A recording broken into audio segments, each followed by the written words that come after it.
आता इथे मी आणि पिऊची मम्मा आणि पिऊ बाहेर निघालेले आहोत. जरा म्हटलं चला काहीतरी आपण थोडंसं बाहेर जाऊन येऊया, म्हटलं काहीतरी खाऊन पिऊन.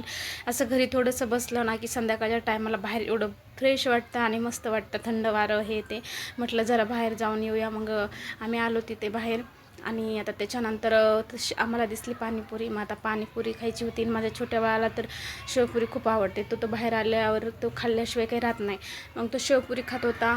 मग आम्ही पाणीपुरी खाल्ली आणि इथे आमच्या पिऊला काय मोहावर ना बरं का पाणीपुरी खायचा. तिला पण खायची होती, पण तिच्या मामाच्या हातातली ना अशी ओढू घेत होती खाण्यासाठी. पण ती काही देत नव्हती, नको म्हटली. पाणीपुरी दिली तर परत त्याचं पोटबीट खराब होईल, भात शी वगैरे लागेल, त्याच्यामुळे देत नव्हती. पण तिने पण खाल्ली थोडीशी. आता माऊ म्हणल्यानंतर काय, ती ते काही पण खाते आणि माऊ काही पण खाऊ घालते. आणि मग इथे आंबे घ्यायचे होते, ते आंबे पण घेतले 2 किलो. आणि लाडूला ना आमरस खायचा होता, त्याच्यामुळे आंबे घेतले. आणि मग इथे बदाम शेक पण घेतला. तर म्हटलं घरी जाऊन बाहेरून गेलं तर मस्त थंड थंड बदाम शेक पण खावं.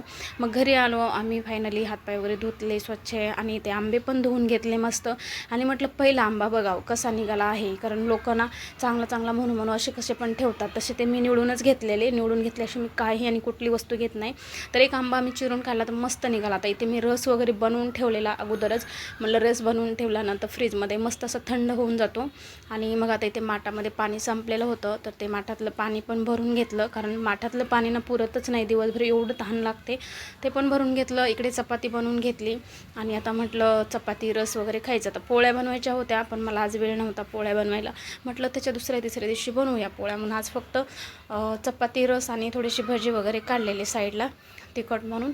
आणि ते आम्ही फायनली जेवायला बसलो. हे बघा चपाती रस आणि भजी साईडला. तर चपाती रस पण खूप छान लागते जेवताना, तसं मला पण चपाती रसच. तोपर्यंत आम्ही मस्त जेवण घेतो. तोपर्यंत बाय बाय.